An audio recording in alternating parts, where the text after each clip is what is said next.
Belle is the latest film from writer and director Mamoru Hosoda.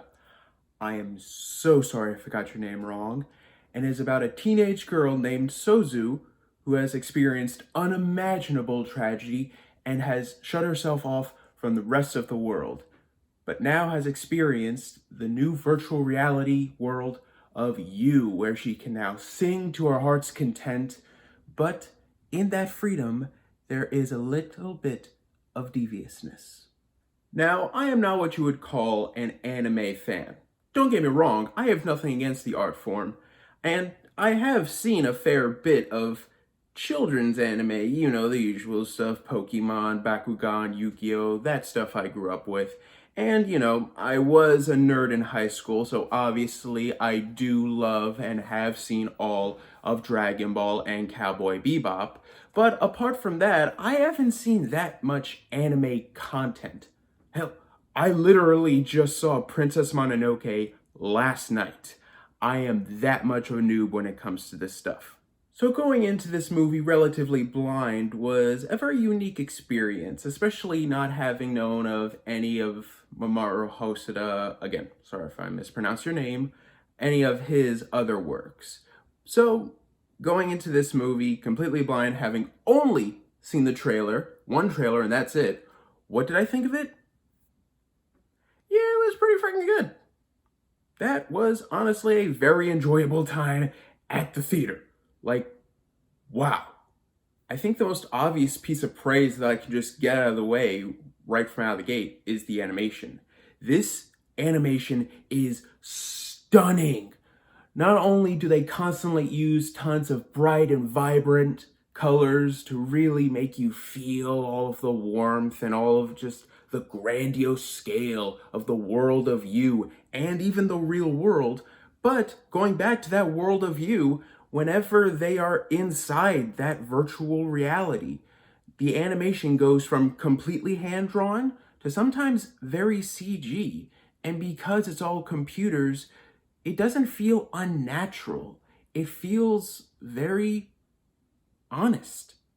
And as I alluded to earlier, yes, the character of Sozu is a big singer and uses the virtual reality world of you to express all of her music in its entirety.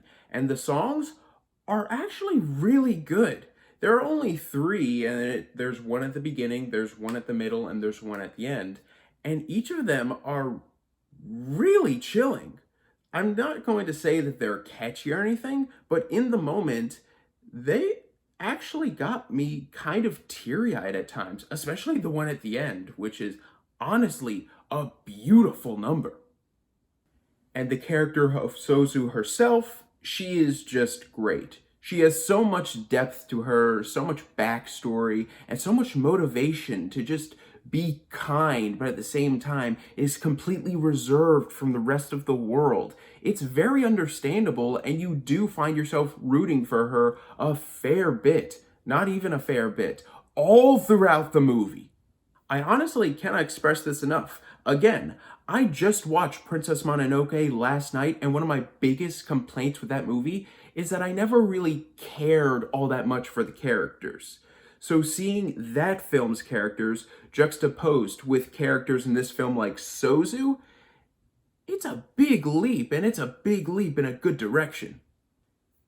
And the virtual world of you itself, love it. Love everything about it. Love, love, love, love, love, love, love. It's not a wholly original idea to personify a whole bunch of internet terms, apps, and text messages, and all that sort of stuff, but the way that this movie presents it, just shoving it in your face all the time, truly does make you feel the anxiety that Sozu constantly feels just from going on her phone, and the anxiety that honestly, most of us feel whenever we just go on our phones or open up our laptops and search on social media. It's honestly really good world building, and the world of you is so vast and just looks so incredible that you just can't help but want to visit it. You just can't help but want the world of you to actually exist in your phone as an app, as it does in this movie. So yeah, if I'm being honest, I really enjoyed this movie. But is it fantastic or even worth the 90% that it has on Rotten Tomatoes right now? I wouldn't go that far. There are definitely problems that really do hinder the movie from being great. For one thing, the sense of time in this movie is all over the place, especially with flashback sequences. 1 second we'll be in the present day world and two characters will just be having a conversation. One character will say one line of dialogue and that instantly triggers a flashback montage that seems completely out of nowhere, and you would never guess that it was a flashback if it wasn't just a montage. And the subsequent sequences and scenes following that are still flashbacks, you just don't really understand because they seem completely like they're just scenes in the present day. But in actuality, they're still flashing back. And then when the movie likes to jump back to present day, there are times where it feels like they skipped a few chapters and some of the characters have progressed far beyond from where we left them off before the flashback happened. And then there's really this whole subplot with this beast character. Now, the whole thing is meant to be centered around Sozu and her persona as Belle and her trying to come out of her shell and all of that sort of stuff. I understand that. But at the middle portion of this movie, going into the third act, they transition into an entirely new story, so it seems. And I don't want to give it away necessarily because, to be fair, the trailer didn't give it away. But once they transition into that, it feels like almost an entirely different movie, and it feels like a ripoff of other movies. And lastly, there is an issue with the pacing. At first, I was going to say that the movie's a bit too long, but the movie's only 2 hours. And yet, by the very end of the film, it doesn't feel like 2 hours. Especially that third act, which just keeps going on and on and on and on.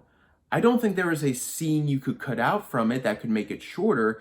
It's just the whole feeling of it, just the pacing of it. Especially the fact that this movie constantly cuts to black in the third act, making you think that, oh, it's over now.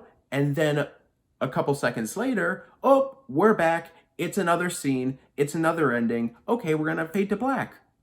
Couple seconds later, oh, we're back. It's like the filmmakers saw Return of the King and thought, oh, you thought there were a ton of endings there? No, no, no. We can make more, and we can make them more unbearable. So no, I don't think this movie is 96% on Rotten Tomatoes. Oh my god, it's the best anime movie I've ever seen in my life, and I will ever see in my life, oh my god. But it is still relatively enjoyable. In fact, I would even say I really liked this movie. Yeah, the ending goes on for a bit too long. Yeah, the middle portion of the story feels really weird and a real ripoff of other films. And yeah, this movie has no sense of timing when it comes to storytelling. But from an overall perspective in terms of filmmaking, this is some top tier animation. The music is great, the characters are endearing, the world building is fantastic and feels almost very relatable, and the animation and visuals are gorgeous. If you're not a fan of musicals, romances, all that sort of stuff, this is not going to be your kind of movie. But if you love anime, if you love musicals, if you love romances, and even if you don't love anime, I do feel like this is a good introduction. And as for the first three criteria, you're absolutely going to love this movie because this is all of those things wrapped up into one really enjoyable, really good film.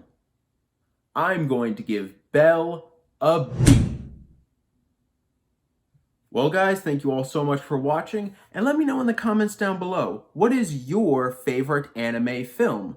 For me personally, again, I haven't seen that many anime films, so my answer is going to be the very simple and very basic Dragon Ball Super Broly.